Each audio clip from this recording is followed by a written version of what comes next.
En este libro primero, dentro de los actos jurídicos, también aparecen las conocidas modalidades: condición, plazo y cargo, que vamos a ver muy sucintamente, y también suponiendo que en esto hay una lógica de repaso en la cual incorporaremos solo elementos esenciales y la incorporación de algún elemento novedoso traído por el código. En este punto, la primera novedad notable es que aparece regulada las modalidades de los actos jurídicos dentro de una parte general y no como estaba en el código de Vélez, en el título específico de las obligaciones. Esta es la razón por la cual, como decíamos, los vamos a encontrar regulados en este libro primero. En primer lugar, la conocida condición, la modalidad de los actos jurídicos por la cual se supedita la adquisición o pérdida de un derecho a la realización de un hecho futuro e incierto. Adquisición o pérdida, lo cual nos conecta con la más importante de la clasificación de las condiciones, que es la clasificación entre condiciones suspensivas y resolutorias. La condición es suspensiva cuando supedita la adquisición del derecho a la realización de un hecho previsto. Por ejemplo, voy a darte cierto dinero el día en que te recibas. Por oposición a las condiciones suspensivas tenemos las condiciones resolutorias, donde tengo un derecho que va a quedar en suspenso hasta que se produzca el hecho incierto. Por ejemplo, siguiendo un poco esa línea, voy a pagarte determinada suma de dinero como apoyo hasta que te recibas, y entonces el día ese se habrá extinguido tu derecho, a diferencia del caso anterior de condición suspensiva, que ese día va a ser el día que el derecho nace, el derecho a tener esa suerte de premio o pago. Entonces, esto aparece regulado dentro del código con algunas especificaciones sobre estos derechos que no terminan de estar consolidados o están en un estado incierto. En primer lugar, tenemos quien está con esta condición suspensiva, algo que puede suceder que le dé el derecho. Y el artículo 347 nos dice que puede solicitar medidas conservatorias. Del mismo modo, quien tiene un derecho sujeto a condición resolutoria lo puede ejercer, pero la otra parte también puede solicitar medidas conservatorias. Esto se trata de dar, dentro del contexto del código, un supuesto o una solución de que las contrapartes o los vinculados por elementos de este tipo condicionales se comporten de buena fe, de modo que no perjudiquen a la contraparte. Dentro de las condiciones pueden aparecer algunas condiciones anómalas, y en particular me quiero referir a las condiciones prohibidas, las que sujetan a hechos imposibles, a hechos contrarios a la moral y las buenas costumbres o prohibidos por las leyes, o que dependen exclusivamente de la voluntad del obligado. Y sobre esto el código realiza una serie de predeterminación o determinación en los defectos. Las condiciones que recaen sobre hechos imposibles o prohibidos traen como consecuencia la nulidad total del acto, y una nulidad que es absoluta por estar afectado el interés general, y esto es la regla que adopta el artículo 386. Por otro lado, en el caso de condiciones que afectan la libertad de las personas, ya sea imponiéndole la elección de un domicilio o un estado civil determinado o la adopción de una religión, el acto se sostiene en su validez porque estas condiciones deben tenerse por no escrita. Se trata de una nulidad relativa y parcial porque afecta una sola cláusula del acto, pero deja o se puede preservar el resto del acto en sí mismo. Esto, sin embargo, cabe distinguir el hecho donde estas condiciones sí supongan una condición de tipo contrario a la moral o a la ley o a las buenas costumbres. En ese caso, si hay afectación al orden público, se comunica al resto del acto la nulidad y no puede hacerse o no puede llegarse a esta solución conservatoria.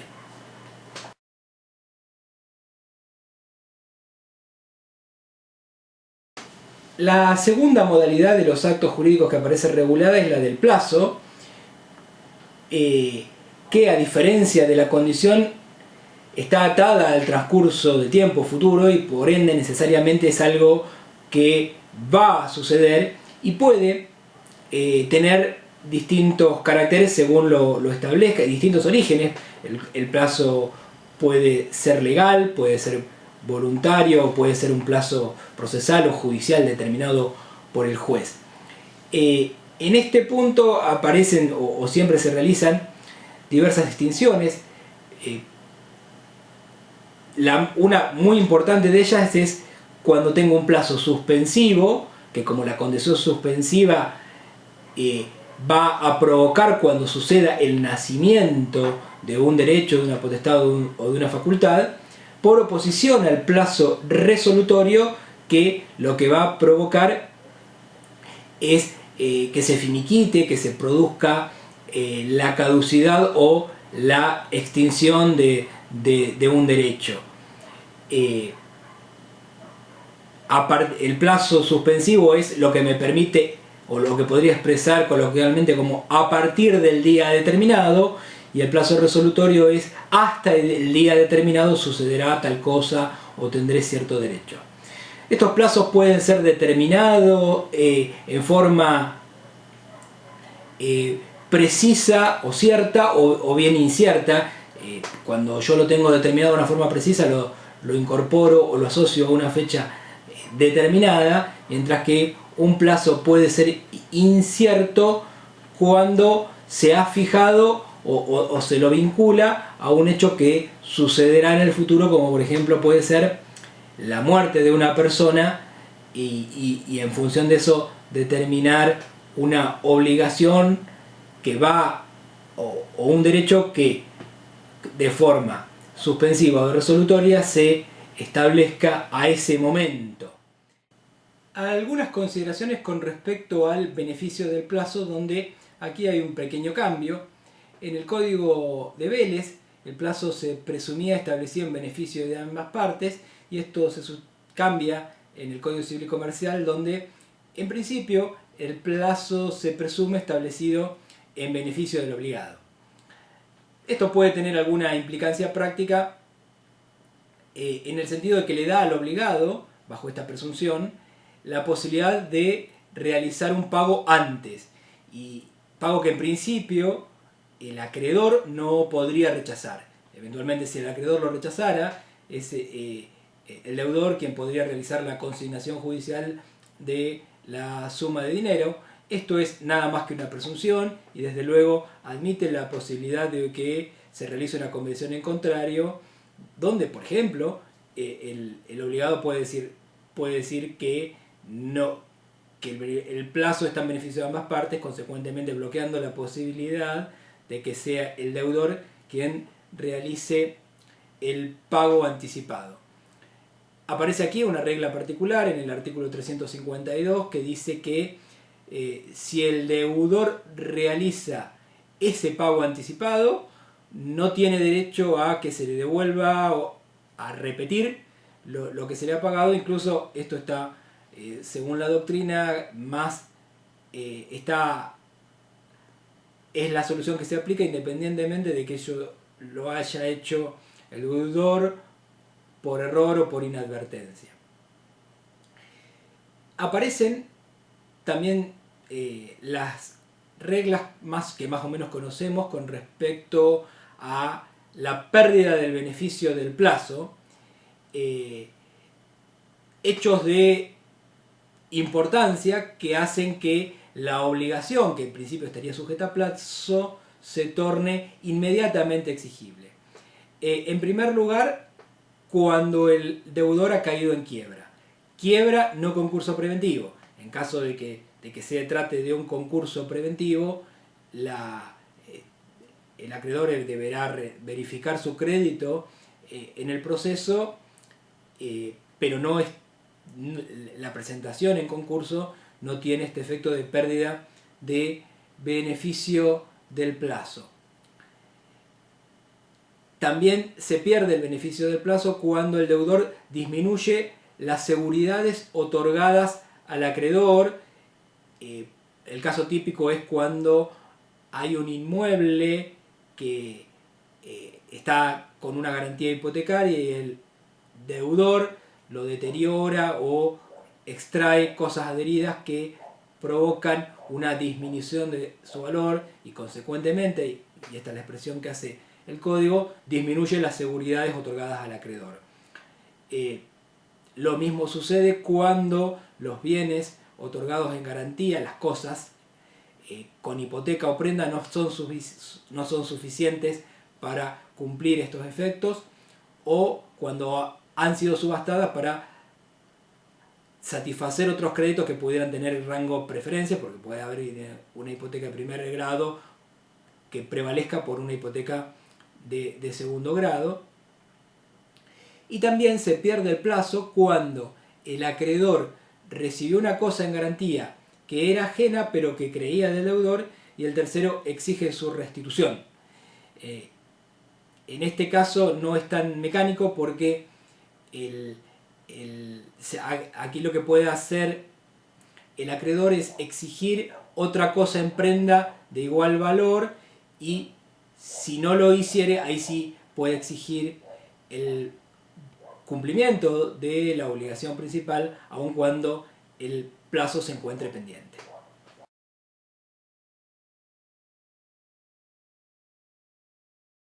La tercera de las modalidades que aparece contemplada ahora ya en la parte general es la del cargo, definido técnicamente en el artículo 354 como una obligación accesoria impuesta al adquirente de un derecho. No impide, dice este artículo, los efectos del acto a menos que se haya pactado específicamente o se haya pautado su efecto resolutorio. Entonces, aparece el cargo o esta obligación accesoria como inescindible de la adquisición de un derecho, y esto hace que el cargo sea susceptible de ser ejecutado en caso por sus beneficiarios, que puede ser el propio constituyente o eventualmente un tercero, si en caso de que el sujeto no cumpliera la prestación. Algunos cargos pueden ser inherentes a la persona, actos que una persona a título personal debe hacer. Cuando la persona obligada muere sin haber cumplido el cargo, nótese que el efecto es que la adquisición del derecho principal queda sin efecto, volviendo los bienes al titular originario o a sus herederos.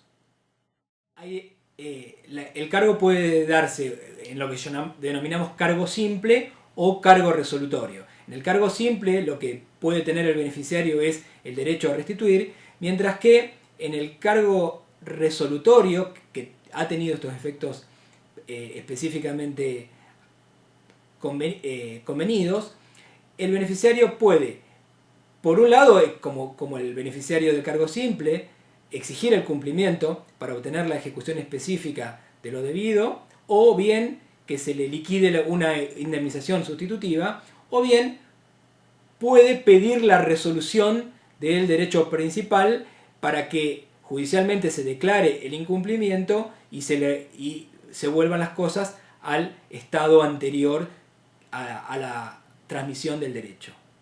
Una vicisitud, una alternativa que puede suceder cuando se trata de cargos es que el cargo no se cumpla por la imposibilidad sobreviniente del cumplimiento. Cuando esto no ha sucedido por culpa del deudor, esta imposibilidad hace que no va a operar su efecto resolutorio y no tiene ni va a haber ninguna posibilidad de hacer una demanda para exigir lo que sabemos que es de cumplimiento imposible. Distinta es la solución cuando es el deudor del cargo quien tuvo culpa o influencia en que se provocara esa imposibilidad, en cuyo caso el beneficiario va a tener, si es un cargo simple, la posibilidad de demandar la indemnización sustitutiva, y si es un cargo resolutorio, también demandar, como habíamos visto antes, la posibilidad de que se declare judicialmente la extinción de la obligación principal.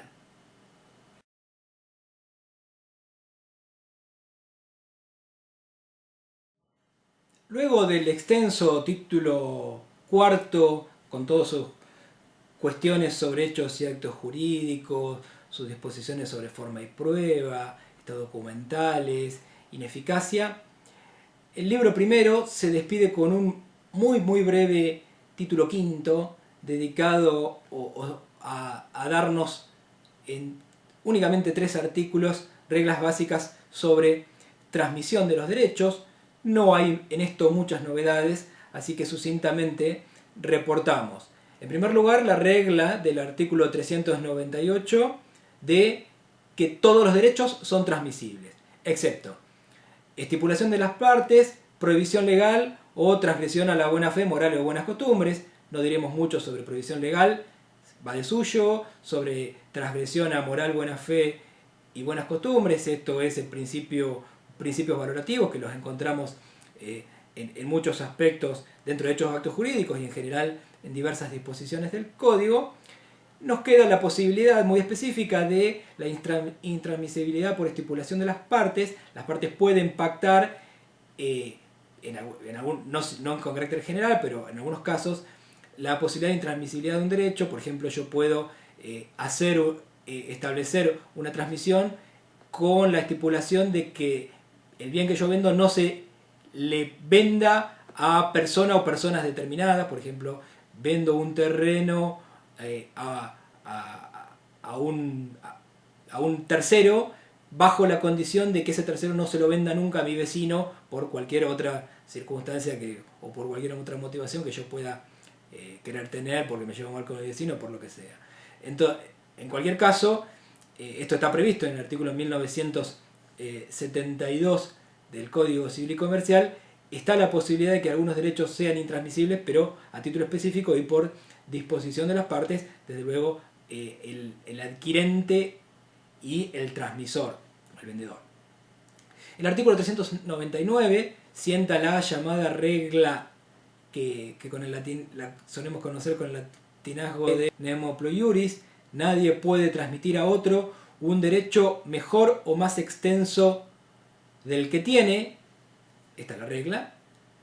Y después dice, sin perjuicio de las excepciones legalmente dispuestas. Las excepciones legalmente dispuestas de este principio son pocas.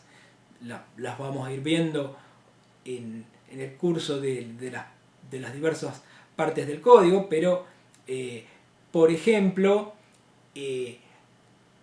se admite que cuando hay un heredero aparente de buena fe que ignora la existencia de herederos de mejor o igual derecho, este heredero aparente ha vendido bienes de la sucesión a un tercero y en función de la buena fe y de la seguridad del tráfico se admite o se excepciona el principio de que en sí al realizar el acto no ha tenido el derecho, pero se veta o se veda la posibilidad de la acción de nulidad. Esto está pautado en el artículo 2315 del Código Nuevo. No son muchas las excepciones. En principio, quien tiene un derecho parcial no puede vender un derecho total, quien tiene usufructo no puede enajenar como dominio, quien tiene un condominio no puede vender como dominio, etcétera, etcétera. Esta regla no aparece, como vemos, en cuestión de derechos reales, donde siempre surgen más a mano los ejemplos, sino como una regla general en la parte general del código. Y finalmente el artículo 400, que es el último de este libro, nos realiza una definición conceptual sin mayor interés o valor ahora. La vamos a ver más en detalle con respecto a las diferencias de sucesor universal o sucesor particular. El sucesor universal es el que recibe todo o una parte indivisa del patrimonio de otro, mientras que sucesor singular es el que recibe un derecho en particular. Sucesores universales son los herederos, sucesores particulares son, sintetizando o dando el ejemplo más simple posible, los compradores. Son los únicos 3 artículos que regulan este título quinto de transmisión de los derechos, que es el último de los títulos del libro primero.